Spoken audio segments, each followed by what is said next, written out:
প্রথমে কড়াইটা গরম হয়ে গেছে, গরম হয়ে যাওয়াতে একটু সর্ষের তেল দেব। শরীরটা ভালো নেই, জ্বর এসছে।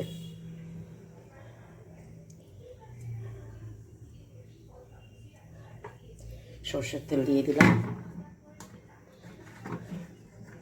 সর্ষের তেলটা গরম করব। আর এদিকে আমি সর্ষেটাকে ভিজিয়ে নেব, কারণ যেহেতু এটা বাটা সর্ষে নয়, এটা সর্ষের গুঁড়ো বাজার থেকে কিনে আনা। আমি একটুখানি ভিজিয়ে রাখলাম।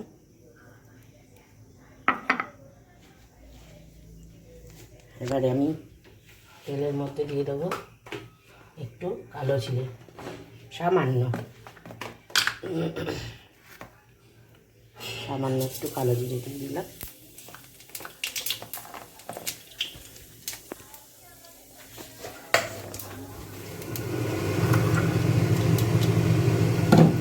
এবার আমি সবজিগুলো দিয়ে দেবো।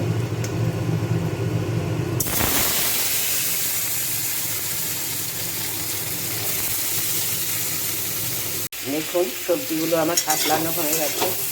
আমি এর মধ্যে নুনটা আগে দিইনি, কারণ তাহলে কুমড়োগুলো পুরো গলে যায় একদম।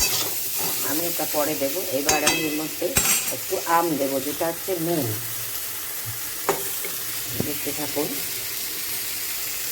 আমি খুব বেশি আম দেবো না, তাহলে মারাত্মক টক হবে, কারণ হচ্ছে আমটা যথেষ্ট টক আছে। আমি এই আমটা দিয়ে দিলাম।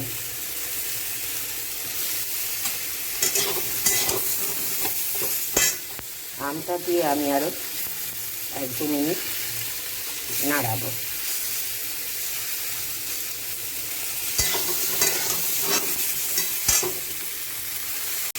আমটা আমার মোটামুটি সাতলানো হয়ে গেছে। আমটাকেও একটু সাতলে নিতে হয়।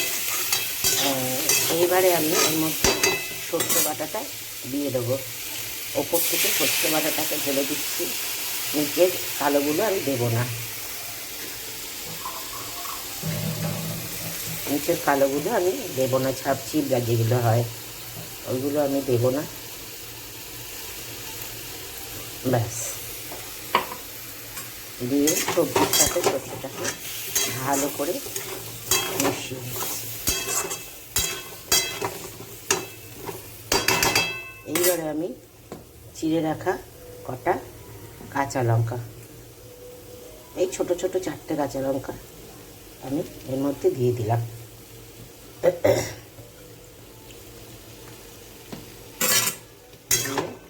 আবার একটু নাড়াচাড়া করলাম। এখন কাঁচা আম আনলেও সেই হলুদ হলুদই হয়ে যায়। কালকে নিয়ে এসছে কাঁচা আমটা, আজকে সকালে কাটতে গিয়ে দেখছি সব হলদে হলদে। কী করব? হলুদ দিলাম একটু পরিমাণ মতো। এইবার আমি লবণটাও দেব, আর একটু লবণ দিয়ে দিলাম। এবার এই দুটোকে আমি সবজির সাথে ভালো করে মিশিয়ে নেব। খুব কঠিন নয়, কিন্তু খেতে কিন্তু দারুণ লাগে। এটা আমি আমার মায়ের থেকে শিখেছি। আমার মা খুব ভালো রান্না করতেন, তার কিছুই পাইনি যদিও, তাও একটু চেষ্টা করি। ওরকম তো আর হয় না, কিন্তু খেতে খারাপ হয় না। এবার সর্ষেটা একটুখানি মানে কষুক। সর্ষেটা পুরো কষিয়ে নিয়েছি, বেশি তো কষাতে পারবো না, তাহলে একটু হয়ে যাবে। এবার আমি এর মধ্যে একটু জল অ্যাড করব।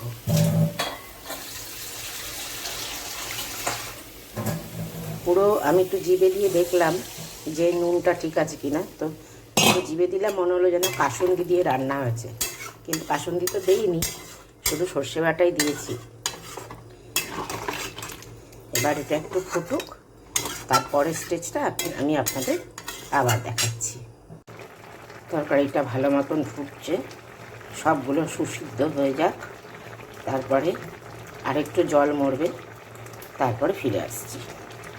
দেখুন পুরো জলটা একদম শুকিয়ে গেছে। এবার আমি কয়েকটা আমের টুকরোকে খুঁজে খুঁজে একটু থেতলে দেবো। যেহেতু একটু পেকে পেকে গেছে আমগুলো, একটু কয়েকটা, বেশি না, তাহলে আবার বেশি টক হয়ে যাবে। কয়েকটাকে আমি থেতলে দিচ্ছি। দিয়ে এবার ভালো করে একটু নাড়াচাড়া করে এর মধ্যে একটু মিষ্টি দেবো।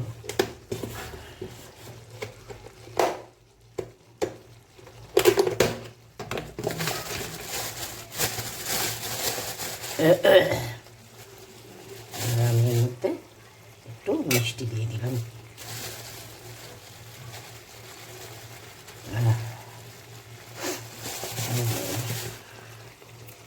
মিষ্টি দিয়ে দিলাম। শরীরটা একদম ভালো নেই, রান্না করতে ইচ্ছাই করছে না, কিন্তু কী করবো, উপায় তো নেই, করতেই হবে।